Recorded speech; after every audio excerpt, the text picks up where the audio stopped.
Assalamualaikum warahmatullahi wabarakatuh. Pada video kali ini kita akan melanjutkan pelajaran tentang langkah-langkah pengecekan asumsi pada regresi linear berganda. Berikutnya adalah kita akan mengecek asumsi yang keempat, yaitu observasi atau amatan saling bebas. Untuk menguji asumsi ini, kita bisa melakukan dengan dua cara, yaitu dengan cara grafik dan cara uji formal. Untuk cara grafik, kita bisa membuat scatter plot antara residualnya dengan order observasinya, yaitu silahkan dibuka aplikasi SPSS-nya kembali. Kemudian kita akan membuat scatter plot antara residual dan observasi ordernya, yaitu pertama-tama kita harus terlebih dahulu menyimpan data residualnya pada saat kita melakukan regresi, yaitu pilih menu analyze, kemudian pilih regression, kemudian pilih linear. Masukkan variabel penjualan di dependen, kemudian masukkan variabel promosi di independen dan luas outlet di independen. Setelah itu kita pilih save, kemudian kita akan simpan nilai residualnya yang terstandarisasi. Kemudian klik continue. Setelah itu klik OK. Maka akan muncul output seperti ini dan variabel residualnya akan tersimpan di tampilan data view, yaitu nilai ini merupakan nilai standarisasi residual. Selanjutnya adalah kita akan membuat satu variabel lagi, yaitu variabel observation order, yaitu dengan cara pilih transform, kemudian compute variable, kemudian buat target variabel baru, yaitu nama variabel yang akan muncul di sini. Misalnya di sini adalah observation order. Artinya kita akan membuat variabel yang isinya merupakan urutan 1 sampai banyaknya sampel. Setelah itu pilih all, kemudian pilih case num. Setelah itu klik panah ke atas. Maka function ini akan pindah ke kotak number expression. Setelah itu klik tombol OK. Maka akan terbentuk variabel baru, yaitu variabel observation order yang dimulai dari angka 1 sampai angka 15. Sebelum kita membuat scatter plotnya, terlebih dahulu kita definisikan variabel ini, variabel observation order, yaitu pilih variabel view. Karena variabel observation order ini merupakan variabel kuantitatif, maka di sini harusnya dipilih skala pengukuran scale. Oke, maka variabel ini observation order merupakan variabel continue. Kemudian selanjutnya adalah kita akan membuat scatter plotnya, yaitu pilih graph, kemudian legacy dialog, kemudian pilih scatter, kemudian pilih simple scatter, diklik ini, kemudian klik define.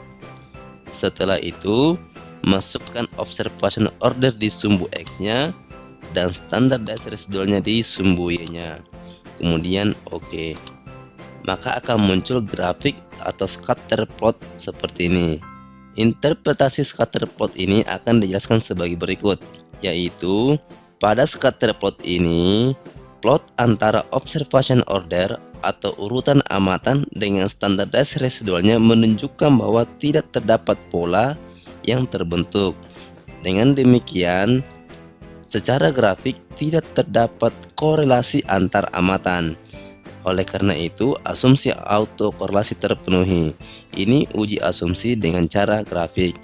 Berikutnya, kita akan menguji asumsi autokorelasi dengan cara uji formal, yaitu menggunakan metode Durbin-Watson. Untuk uji formal Durbin-Watson, konsepnya seperti ini. Yang pertama, pada metode Durbin-Watson ini, pertama-tama kita harus buat dulu garis interval antara 0 sampai 4. Kemudian kita tentukan nilai DL-nya. Kemudian setelah itu kita tentukan nilai DU-nya. Kemudian setelah itu kita tentukan nilai 4DU-nya. Kemudian setelah itu kita tentukan 4DL-nya. Nilai-nilai DL, DU, 4 kurang DU, dan 4 dikurang DL akan dihitung menggunakan tabel. Kemudian apabila nanti nilai Durbin-Watsonnya yang diperoleh di aplikasi SPSS jatuh pada wilayah rentang ini atau di sini, maka terjadi autokorelasi negatif. Kemudian kalau di sini akan terjadi autokorelasi positif. Kemudian bila nilai Durbin Watsonnya pada output SPSS jatuh pada rentang di sini, yaitu antara 4DU sampai 4DL atau antara DL sampai DU, maka tidak ada kesimpulan yang dapat ditarik. Kemudian apabila nilai Durbin Watsonnya berada di antara nilai DU sampai dengan 4 dikurang DU, maka tidak ada korelasi antar amatan. Baik, selanjutnya kita akan menentukan berapa nilai DL, 4 kurang DU dan 4 kurang DL, yaitu kita menggunakan tabel Durbin Watson dengan alfa 5%. Kita ketahui bahwa banyaknya sampel yaitu sebanyak 15 dan banyaknya variabel bebas yaitu 2.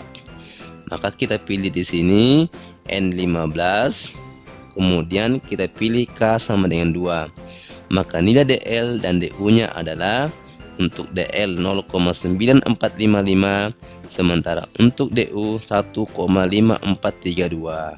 Kemudian kita hitung nilai 4 dikurang DL-nya, yaitu 3,0545, dan nilai 4 kurang DU-nya adalah 2,4568. Selanjutnya adalah kita akan mencari nilai Durbin Watson-nya, yaitu silahkan dibuka kembali aplikasi SPSS-nya. Kemudian pilih Analyze, kemudian Regression, kemudian Linear, kemudian variabel penjualan di kotak dependen, variabel promosi dan outlet di kotak independen. Setelah itu pilih statistik, kemudian centang Durbin Watson, kemudian klik continue. Setelah itu klik OK, maka akan muncul output seperti ini. Nilai Durbin Watson-nya dapat dilihat di tabel model summary, yaitu 2,453. Untuk mengetahui apakah ada korelasi antar amatan, maka interpretasi ini akan dijelaskan sebagai berikut, yaitu pada model summary ini terlihat bahwa nilai Durbin Watson-nya yaitu 2,453. Maka setelah disusun, yang tadi kita peroleh nilai DL-nya 0,9455 berdasarkan perhitungan sebelumnya, dan nilai DU-nya 1,5432, dan nilai 4 dikurang DU-nya 2,4568, dan nilai 4 dikurang DL-nya 3,0545.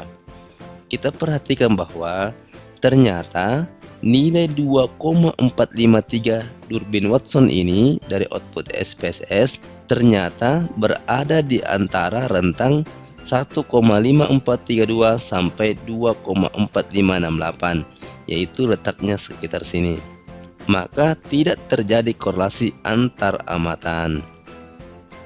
Itulah langkah-langkah pengecekan asumsi autokorelasi baik secara grafik maupun secara uji formal menggunakan metode Durbin Watson. Untuk asumsi yang lain silahkan dilihat pada video berikutnya. Oke, sekian dulu video kali ini. Sampai jumpa di video berikutnya.